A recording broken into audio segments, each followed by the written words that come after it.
reference to that. So that kind of made me feel weird, but that's their opinion on their particular platform. Perhaps when I listen to a couple more of their things, I will see if at least they vocally cite it, at least vocally thoroughly cite where the sources come from. Then maybe I'll be like, okay, all I have to do is go back, rewind, listen, and jot it down. You know, um, something. Shouts out to All Things the Theology who plays the soundbite. You got to give something. You got to give something. You got to cite something. You got to cite something. Come on, people. So currently that's what I'm doing. I'm citing my sources because I don't want to forget. And it opened up a new tab for me.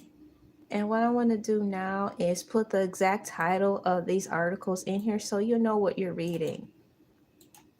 This is actually fun for me because when I was in high school, I did take journalism class. You want to know the reason why I failed journalism? The only reason I failed journalism is because at that time, it was back in the day where you had to actually use math to measure articles and use rubber cement and physically print out your article, copy and paste your block in there.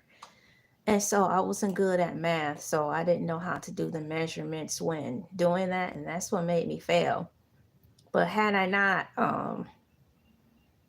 failed in that part, I probably would be somewhere doing probably a little bit more submersed in this journalism marketing stuff, but I didn't make it past the math, so here I am, happily, merrily, and comfortably citing my sources.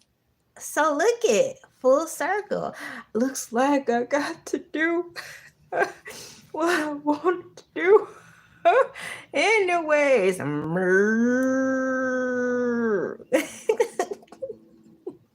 count the cost, count the blessings. I just counted my costs and I counted my blessings, and I'm happy. I was able to have a full circle moment right here live. So that's cool. This is my second full circle moment. I had one yesterday as well when I was making dinner over a hot stove for my family. My husband came in and he was like, just hanging in the kitchen with his wifey and chatting. And I shared in that moment that I had a moment with him that my mom and her sister were in the car, and I was in the backseat with my cousin Andrea Land. And either my mom or my aunt asked us like, what do you want to be when you grow up? And I was in elementary probably, so this was early 91, 92.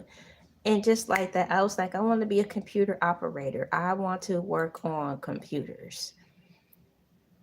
And so once again, I wanted to go into the realm of, what's it called? The animation, computer animation and 3D art technology and all that stuff.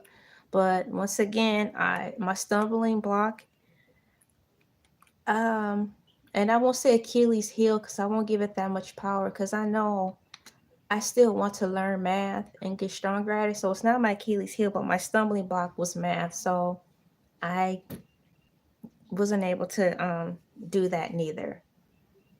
But in that moment yesterday when I was chatting with my awesome husband, I was like, you know what? I'm always on the computer, like you say. Either I'm Robloxing, I wish I can Roblox more, or I'm on here on the computer by way of social media and working on my other social media platforms. Coming up with stories that I'm writing, typing papers, putting lists together, putting together TV shows for the future. I realized that I'm actually working on the computer. So full circle moment. I was happy and honored to have that thought come into me, and I realized that